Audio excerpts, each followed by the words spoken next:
नमस्कार दोस्तों। तो देखिए इसमें सारे प्रश्न जो है इम्पोर्टेंट है, ध्यान से देखिएगा। हम लोग इसको जो है विस्तार में समझने का प्रयास भी करेंगे।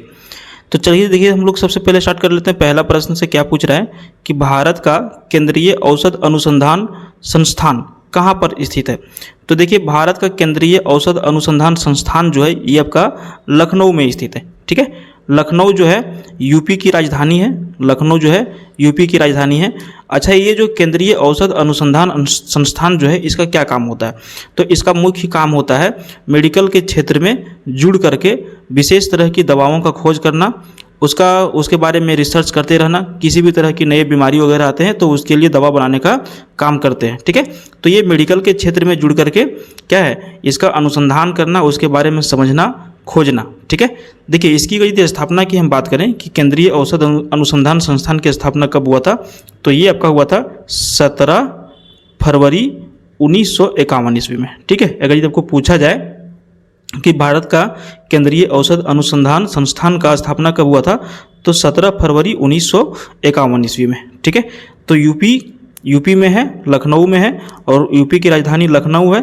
यूपी के सीएम तो आप सभी लोगों को पता होगा, सीएम योगी आदित्यनाथ जी हैं। बीजेपी की यहाँ पे सरकार है। ठीक है, तो ये भी आपको ध्यान में रख लेना है एक्स्ट्रा फैक्ट के तौर पर। अगला प्रश्न देखिए, मानव विकास सूचकांक किसने विकसित किया था। यहाँ से देखिए मानव विकास सूचकांक जो है किसने विकसित किया था। अच्छा, अगर यदि इसको हम अंग्रेजी में समझना चाहेंगे तो इसका अंग्रेजी में क्या नाम हो जाएगा, ह्यूमन डेवलपमेंट इंडेक्स। ठीक है, ह्यूमन डेवलपमेंट इंडेक्स, मानव विकास सूचकांक। अगर यदि हम बात करें कि इसकी खोज किसने किया था, तो महबूब उल हक। ये महबूब उल हक जो है ये पाकिस्तान के बहुत बड़े अर्थशास्त्री हैं, आप इनको कह सकते हैं। ठीक है, पाकिस्तानी हैं और इन्होंने ही मानव विकास सूचकांक का जो है खोज किया था। अच्छा, इसमें क्या खोज किया जाता है, मानव विकास सूचकांक जो है इसमें क्या किया जाता है, ये क्या चीज़ है। तो देखिए इसमें जनरली दो तीन तरह की जो है खोज किया जाता है, दो तीन चीज़ के बारे में स्टडी किया जाता है। जैसे कि मान के चलिए जीवन प्रतिशतता। ठीक है, इसमें क्या होता है कि कोई भी मनुष्य जो है वो उसका औसत आयु कितना है। ठीक है, वो कितना स्वस्थ है। या फिर शिक्षा के बारे में, शिक्षा का कितना पहुंच है लोगों तक, और कितने प्रतिशत लोग जो हैं शिक्षित हैं, लोगों का आय कितना है, और उसको बेहतर बनाने के लिए वो सक्षम है कि नहीं है। तो यही हो गया ह्यूमन डेवलपमेंट इंडेक्स, यानी कि मानव विकास सूचकांक। महबूब उल हक इन्होंने विकसित किया था, ये पाकिस्तान के अर्थशास्त्री हैं। क्लियर। अगला प्रश्न की ओर बढ़ें। देखिए 3 नंबर प्रश्न, आराम से अगर यदि पूरा वीडियो को देखिएगा तो हम लोग पूरी तरह से विस्तार में समझेंगे इसको। वीडियो को छोड़ के स्किप करके मत जाइएगा।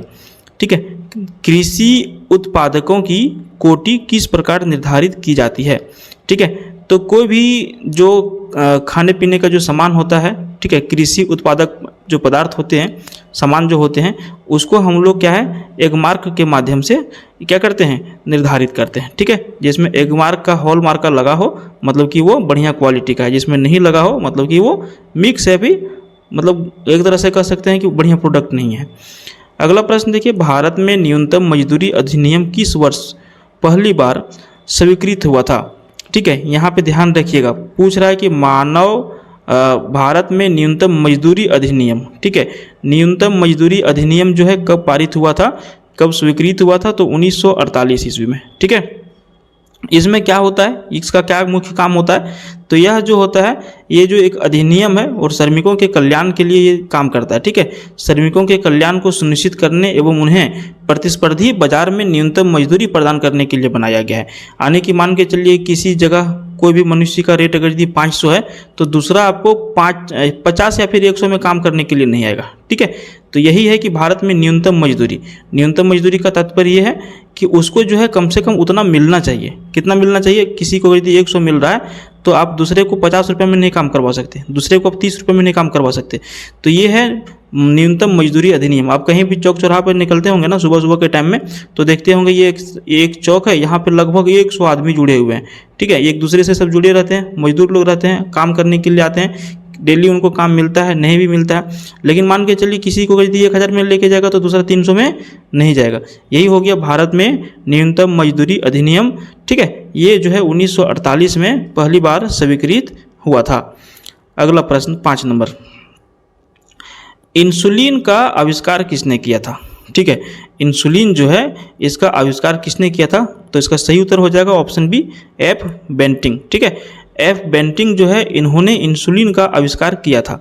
यहाँ पर एफ बेंटिंग का पूरा नाम क्या है? तो फ्रेडरिक बेंटिंग। ठीक है, फ्रेडरिक बेंटिंग। ठीक है, अच्छा एक चीज़ अगर आपको और बता देते हैं, ये जो है इंसुलिन का आविष्कार सिर्फ एम बेंटिंग ने नहीं किया था, इसके साथ में एक और व्यक्ति थे। ठीक है, एक और व्यक्ति थे जिनका नाम था चार्ल्स बेस्ट। ये जो है ना एक विश्वविद्यालय में काम करते थे। ठीक है, एक विश्वविद्यालय में काम करते थे और काम करने के दरमियान में इन लोगों ने क्या किया? इंसुलिन का आविष्कार किया। कब किया था? तो 1921 ईस्वी में। ध्यान इसको भी रखिएगा, इंसुलिन का जो खोज किया था तो 1921 ईस्वी में किया था। ठीक है, और इंसुलिन का सबसे बड़ा काम क्या होता है? इंसुलिन का सबसे बड़ा काम होता है मधुमेह के जो बीमारी वाले जो लोग होते हैं ना, शुगर पेशेंट। ठीक है, जो शुगर पेशेंट होते हैं उनके उपचार में ये बहुत ज़्यादा काम आता है। ठीक है, तो इंसुलिन की आविष्कार 1921 ईस्वी में एफ बेंटिंग यानी कि फ्रेडरिक बेंटिंग एवं चार्ल्स बेस्ट के द्वारा खोजा गया था। एफ बेंटिंग और चार्ल्स बेस्ट दोनों मिले तो दोनों एक साथ में आप ये टिक कर दीजिएगा। ठीक है, तो इंसुलिन का आविष्कार किसने किया, समझ गए आप। अगला प्रश्न की ओर बढ़ते हैं। अमेरिका की खोज किसने की थी? ठीक है, अमेरिका, वही अमेरिका जो भी बोल रहा है कि भारत का जो है 25% टैरिफ लेंगे। ठीक है ना, ये वही अमेरिका है। यहाँ का कहानी इंटरेस्टेड है। ठीक है, इसका हालांकि खोज जो किया था कोलंबस ने किया था अमेरिका का। ठीक है, तो यहाँ पर भी जो है मोदी जी ने जाकर के प्रचार किया। ठीक है, अमेरिका में उनका ट्रंप के जो है साथ में मिल करके कि अब की बार जो है ट्रंप सरकार, और वही जो है मोदी जी को वैल्यू भी नहीं दे रहे हैं, बोल रहे हैं कि 25% टैरिफ जो है लगाया जाएगा भारत के ऊपर। ठीक है, अब समझिए भारत इतना बड़ा मार्केट है, अगर यदि कोई देश भारत के साथ में बिजनेस नहीं करना चाहेगा तो किसके साथ जाके बिजनेस करेगा? पाकिस्तान के साथ। हैं, ये गलत निर्णय है वो लोगों का। देखिएगा ये जो 25% टैरिफ है ये कम होगा, समझे ना, ये कम होगा और 100% कम होगा। चलिए हम लोग प्रश्न की ओर आते हैं। अमेरिका की खोज जो है किसने किया था? कोलंबस ने किया था। कोलंबस का पूरा नाम क्या था? आपको यहाँ पे सिर्फ कोलंबस लिखा हुआ दिख रहा है। कोलंबस का पूरा नाम था क्रिस्टोफर कोलंबस। कब खोज किया था? तो 12 अक्टूबर 1492 ईस्वी में। ये कहाँ का निवासी था? तो ये इटली का निवासी था। ठीक है, इसका कहानी ये था कि ये जो है भारत का खोज करने के लिए निकला था, लेकिन ये बाय मिस्टेक जो है अमेरिका पहुंच गया। ठीक है, और इसका खोज करने में जितना भी रुपया पैसा खर्च होता था वो सारा खर्चा जो है एक स्पेन की एक रानी थी। ठीक है, ईसाबेला या फिर ईसाबोला जो भी होगा। ठीक है, ईसाबेला ने किया था। इसका जन्म जो है 1451 ईस्वी में इटली में जो है जेनेवा में हुआ था। ठीक है, अमेरिका की राजधानी की यदि हम बात करें तो कहाँ पर है? वाशिंगटन डीसी अमेरिका की राजधानी है। ठीक है, तो ये क्लियर हो गया 5-6 सवाल आपका। अमेरिका की खोज किसने किया था? Christopher Columbus. कब किया था? 12 अक्टूबर 1492 ईस्वी में। कहाँ का निवासी था? इटली का निवासी था। कब इसका जन्म हुआ था? 1451 ईस्वी में। खोज कब किया? 1492 ईस्वी में। अगला प्रश्न, नासिक किस नदी के किनारे स्थित है? ठीक है, तो देखिए नासिक एक शहर है। ये शहर कहाँ पर है? महाराष्ट्र में है। और ये किस नदी के किनारे स्थित है? गोदावरी नदी के किनारे स्थित है। ठीक है, गोदावरी नदी के किनारे नासिक शहर स्थित है। नासिक का प्याज बहुत ज़्यादा उपज होता है, वहाँ का प्याज जो है बहुत जगह जाता है। ठीक है, ये किस राज्य में है? महाराष्ट्र राज्य में। अगर यदि आपको गोदावरी की लंबाई पूछा जाए तो लंबाई आपको क्या आंसर देना है? 1465। ठीक है, 1465 किलोमीटर लगभग में देना है। ठीक है, नासिक जिला के त्र्यंबकेश्वर एक जगह है, वहाँ से ये नदी निकलती है और दक्षिण पूर्व बहते हुए बंगाल की खाड़ी में गिरती है। ठीक है, ये जो है गोदावरी नदी जो है इसको वृद्ध गंगा के नाम से भी जाना जाता है। क्लियर हो गया इतने सारे सवाल। आगे बढ़ते हैं। देखिए पेनिसिलिन किससे प्राप्त की जाती है? जिस तरह से अभी हम लोगों ने पढ़ा इंसुलिन, उसी तरह से ये पेनिसिलिन। ठीक है, तो देखिए पेनिसिलिन जो है इसको प्राप्त किया जाता है आपका फूफंद से। ठीक है, किससे प्राप्त किया जाता है? फूफंद से। अगर यदि आपको बोला जाए कि इसका पेनिसिलिन का जो खोज हुआ था वो कब हुआ था, तो ये खोज हुआ था 1928 ईस्वी में। कब हुआ था? 1928 ईस्वी में। किन्होंने खोज किया था इसका? तो अलेक्जेंडर फ्लेमिंग में। ठीक है, इसका खोज जो किया था अलेक्जेंडर फ्लेमिंग ने किया था। ये चिकित्सा विज्ञान के लिए बहुत ज़्यादा इंपॉर्टेंट है। ठीक है, कौन सा चीज़ है? पेनिसिलिन। आगे बढ़ते हैं 9 नंबर। पीत का स्रोत क्या है? ठीक है, पीत का स्रोत जो है अकृत है। ठीक है, पीत का स्रोत जो है अकृत है। इसी को हम लोग लीवर भी कहते हैं। क्या कहते हैं? इसको लीवर भी कहते हैं। पीत जो है मनुष्य के लिए बहुत ज़्यादा जरूरी है। कोई भी चीज़ मतलब सबसे अधिक जो है वसा को पचाने में ये बहुत ज़्यादा मदद करता है और शरीर के लिए जो है ये बहुत ज़्यादा इंपॉर्टेंट है। ठीक है, वसा के पाचन एवं अवशोषण में ये मदद करता है। तो समझ गए, पीत कहाँ से मिलता है? यकृत यानी कि लीवर से। मनुष्य के शरीर के लिए बहुत ज़्यादा इंपॉर्टेंट है। अगला प्रश्न देखिए, निम्नलिखित में से कौन सा प्रक्षेपास्त्र भूमि से वायु में जाने वाला प्रक्षेपास्त्र है? भूमि से वायु, ध्यान रखिएगा, ये भूमि है और ये भूमि से जाके वायु में मार करेगा।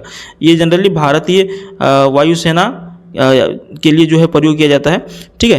कभी कभार इसको जो है ये जो है नेवी वगैरह में भी इसका, यानी कि पूरा एक तरह से कहिए तो भारतीय जो सेना है सभी चीज़ों के लिए प्रयोग किया जाता है। तो निम्नलिखित में से कौन सा प्रक्षेपास्त्र जो है भूमि से वायु में जाने वाला प्रक्षेपास्त्र है? सही उत्तर हो जाएगा त्रिशूल।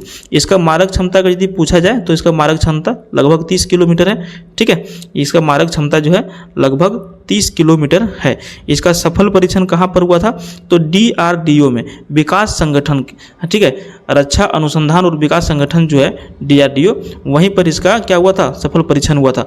कब हुआ था? तो 28 दिसंबर 1996 में। कब हुआ था? 28 दिसंबर 1996 ईस्वी में। ये भूमि से वायु में मार करने के लिए है, 30 किलोमीटर मारक क्षमता है, नाम है त्रिशूल, ठीक है। अगला प्रश्न, किस देश में विक्रम संवत आधिकारिक कैलेंडर है? विक्रम संवत, ठीक है, विक्रम संवत जो है किस देश का आधिकारिक कैलेंडर है? नेपाल इसका बिल्कुल सही उत्तर हो जाएगा, ठीक है। नेपाल की राजधानी कहाँ पर है? नेपाल की राजधानी है काठमांडू। क्या है? नेपाल की राजधानी काठमांडू है। विक्रम संवत कैलेंडर जो है इसकी शुरुआत उज्जैन के राजा विक्रमादित्य ने किया था 57 ईसा पूर्व में, ठीक है। 57 ईसा पूर्व में विक्रमादित्य ने किया था। ये कहाँ के राजा थे? उज्जैन के राजा थे। कौन सा देश किसका प्रयोग करता है? नेपाल। नेपाल की राजधानी क्या है? काठमांडू। अगला प्रश्न, गांधी जी द्वारा सन 1933 तक संपादित समाचार पत्र का नाम क्या था? तो इसका नाम था अंग इंडिया, क्योंकि भारत को अगर यदि आज़ादी मिला है तो बहुत सारे अंग लोग जो हैं उसमें बलिदान दिए हैं, बहुत सारे लोगों ने, तो इसका नाम ही था इसका अंग इंडिया। एक तरह से कहिए तो ये आकर्षक वर्ड था, अंग इंडिया, लोग इसको ज़्यादा पसंद करते थे। तो गांधी जी द्वारा सन 1933 तक है, समझ गए ना, 1933 तक संपादित समाचार पत्र का नाम क्या था? अंग इंडिया था। भारत का सेवक समाज, ठीक है, भारत सेवक समाज की स्थापना जो है किसने किया था? सही उत्तर हो जाएगा गोपाल कृष्ण गोखले के द्वारा किया गया था। अगला प्रश्न है, अंग्रेजों द्वारा निम्नलिखित में से किस क्रांतिकारी को फांसी की सजा दी गई थी? अब यहाँ पे 4 नाम है। जतीन दास, ठीक है, जतीन दास जो है ये बहुत दिन तक एक तरह से कहिए तो ये विरोध कर रहे थे किसी चीज़ का, जेल में बहुत दिन रहे, भूखे प्यासे ये हड़ताल पे थे। चंद्रशेखर आज़ाद के बारे में जानी रहे, कल्पना दत्त और राजगुरु। तो अंग्रेजों द्वारा निम्नलिखित में से किस क्रांतिकारी को फांसी की सजा दिया गया था? राजगुरु को दिया गया था, ठीक है। राजगुरु को जो दिया गया था, कब दिया गया था? तो 23 मार्च 1931 ईस्वी के शाम के 7:30 बजे, जबकि जानते हैं इसका फांसी निर्धारित डेट था 24 मार्च 1927 ईस्वी को। अंग्रेज जो है इतना डरे हुए थे, विरोध के वजह से जो है इन्होंने क्या किया, 24 मार्च की जगह पर 23 मार्च को ही 7:30 बजे फांसी दे दिया गया।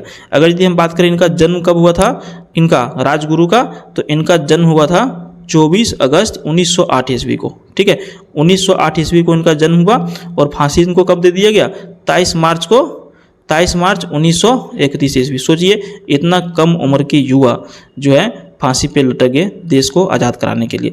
इसका मुख्य रीज़न क्या था फांसी पर लटकाने का? तो इन्होंने क्या किया था ना, अपने टीम के साथ में ब्रिटिश सरकार द्वारा इसको फांसी दिया गया था। कारण था पुलिस अधिकारी एक जिसका नाम था जॉन पी सैंडर्स की हत्या में भाग लेना, और यह हत्या किसके लिए किया गया था? तो लाला लाजपत राय की हत्या का बदला लेने के लिए किया गया था। इसके साथ में इन लोगों ने क्या किया था कि लाहौर एक इथी था, वहाँ पर भी इन लोगों ने क्या किया था, जाकर के उत्पात मचाया था, ठीक है। एक साथ में फांसी का सजा 3 लोगों को सुनाया गया था, राजगुरु, भगत सिंह और सुखदेव को। लाहौर षड्यंत्र मामले में इनको मौत की सजा सुनाया गया था, तो इसको भी आप याद रखिएगा। अगला प्रश्न है, मोती मस्जिद निम्नलिखित में से किस शहर में स्थित है? सही उत्तर हो जाएगा आगरा, ठीक है। मोती मस्जिद कहाँ पे स्थित है? आगरा शहर में स्थित है। तो फ्रेंड्स 15 प्रश्न हम लोगों ने कंप्लीट कर लिया। वीडियो पसंद आए तो लाइक करिए, चैनल को सब्सक्राइब करिए। धन्यवाद।